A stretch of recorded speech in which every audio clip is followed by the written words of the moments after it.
अवसर में इस स्वतंत्रता दिवस की मैं शुभकामना देता हूँ। इस बार इसे अमृत महोत्सव के रूप में मनाया जा रहा है पूरे देश में। ये गौरव की बात है कि 75 वर्ष हुए हमारी आज़ादी के, और इस बार हम लोग उसे बड़ी धूमधाम से मना रहे हैं। पिछले कुछ वर्षों से मैं आपके यहाँ आता हूँ, बहुत अच्छा लगता है। पिछली बार एक नाटक भी आप लोगों ने दिखाया था वुमेन एम्पावरमेंट पर, और इतनी सुंदर रंगोलियाँ बनी हैं, सभी बच्चे अनुशासन में अच्छे लग रहे हैं, और यही प्रजातंत्र है। जैसे आप सुनते होंगे भारत माता की जय अभी नारा लगाए। ये भारत माता कौन है? भारत माता एक खास भूखंड है, वहाँ की नदियाँ हैं, वहाँ के पहाड़ हैं, वहाँ के तीर्थ स्थान हैं, लेकिन केवल वो भारत माता नहीं है। भारत माता का मतलब होता है यहाँ के लोग, यहाँ जो लोग रहते हैं वो भी उसमें शामिल हैं। और जब भारत की जय हम लोग बोलते हैं तो उन लोगों की भी जय होती है जो अपने परिश्रम से, अपने मेहनत से, अपनी बुद्धि से देश को आगे ले जाते हैं। आपका भी अपना अनुभव होगा। आप एक अच्छे शिक्षक बने, और शिक्षक नौकरी से नहीं बनता है कोई, शिक्षक स्वभाव से बनता है। मैं जब पढ़ता था तो मेरे एक टीचर थे, उनसे कोई पूछता था कि आप कहाँ पढ़ाते हैं, तो जवाब देते थे कि मैं जहाँ रहता हूँ वहीं पढ़ाता हूँ, दुकान में पढ़ाता हूँ, बस में पढ़ाता हूँ, ट्रेन में पढ़ाता हूँ, जहाँ चलता हूँ वहाँ पढ़ाता हूँ, और स्कूल में तो पढ़ाता ही हूँ। मतलब आपका आचरण, आपका व्यवहार, सभी आसपास जैसे कोई दीपक जलाते हैं, आग जलाते हैं, चारों तरफ प्रकाश फैलता है, वैसे हर व्यक्ति में भी संभव है। अब वो बच्चा सामने मुस्कुरा रहा था तो उसको देख के मैं भी मुस्कुरा उठा, तो एक तरह से उसने अपनी प्रकाश मेरे ऊपर बिखेरी।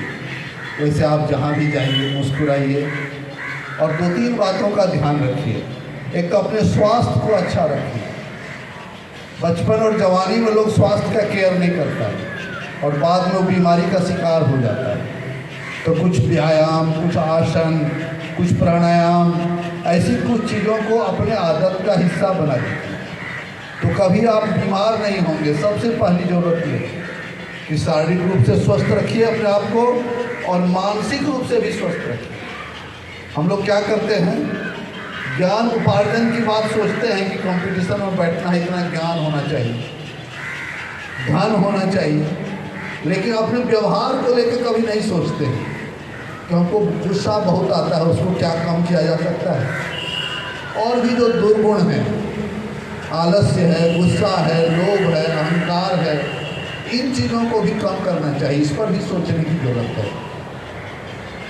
और आप कई बार यह भी महसूस करते होंगे कि इधर हमारे देश में अधिकार की भावना बहुत बढ़ गई है।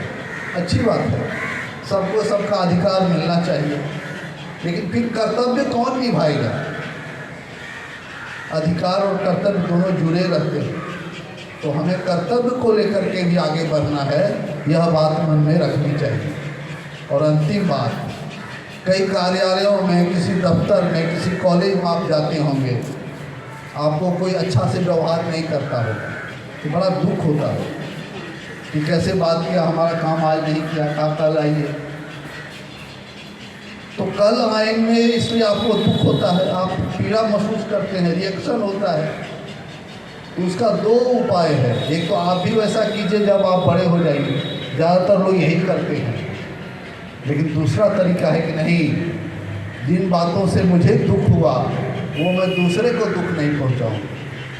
ऐसा यदि व्यवहार हम लोग करेंगे तो जो प्रजातंत्र हमारा 75वां वर्ष का है वो आगे भी बढ़ेगा, और उसमें खुशबू आने लगेगी। और खूब अच्छा से पढ़िए। मैं बार बार कलाम साहब को याद करता हूँ। कई बार गरीबी के कारण, आपसी सहयोग नहीं मिलने के कारण हमारे युवा दुखी हो जाते हैं। तो 2 चीज़ से आपको लड़ना पड़ेगा जीवन भर, एक आर्थिक कठिनाइयों से और दूसरा असफलताओं से। जीवन में जब असफलता मिलती है तो हम लोग बहुत दुखी हो जाते हैं, बड़े लोग भी, मैं भी, हमारे बाएं दाएं पीछे खड़े लोग भी निराश होने लगते हैं कि अब क्या होगा। हर के जीवन में असफलता आती है, और फिर आदमी यदि उस समय हिम्मत कर ले तो फिर वो सफलता की ओर बढ़ता है। मैं कलाम साहब की एक कहानी बराबर सुनाता हूँ बच्चों को कि जब अग्नि मिसाइल उन्होंने बनाया था, भारत के लिए बड़ी उपलब्धि थी, क्योंकि उस तरह की मिसाइल दुनिया में और जगह जहाँ बनते थे उससे 10 गुना कम खर्चे में, मतलब 100 रुपया में अमेरिका बनाता था तो मात्र 10 रुपये में भारत ने तैयार किया, खूबियों के साथ। तो हुआ कि उनको लोकसभा में बुला के सम्मानित किया जाए। जब उनको खबर आई तो लोगों ने बताया कि वहाँ तो जाने के लिए सूट चाहिए, बड़े जश्न में भाग लेने के लिए। उनके पास सूट नहीं था, चप्पल पहनते थे और पैंट शर्ट था। तो उन्होंने अपने गुरु आयंगार से पूछा कि क्या करना चाहिए। हुआ कि कर्ज ले लेंगे, एक सूट सिलवा लेंगे। आयंगार ने कहा कि तुम अपनी सफलताओं से सजे हो, तुमको सूट की जरूरत नहीं। तो सफलता आपको आगे ले जाएगी और तब जो कमजोरियां हैं वो दूर हो जाएगी। खूब भीतर से मजबूती महसूस की। वो बहुत बड़ा है रहे, उसके लिए कोई बात नहीं, उसके प्रति सम्मान रखिए, लेकिन अपनी अंतरात्मा को पुष्ट रखिए और तब ये भारत पुष्ट होगा। आप सबों को मेरी शुभकामना, बहुत बहुत धन्यवाद। और मैं विशेष रूप से आभार प्रकट करता हूँ मैडम प्राचार्या का, बराबर बुलाती हैं, यहाँ के टीचर्स का, सभी अच्छे हैं, मैं उनको भी नमस्कार करता हूँ। यहाँ के स्टाफ के लोग या यहाँ के स्टाफ को, जितने भी लोग इस परिवार में हैं, सबको मैं नमस्कार करके शुभकामना और धन्यवाद देता हूँ। नमस्कार।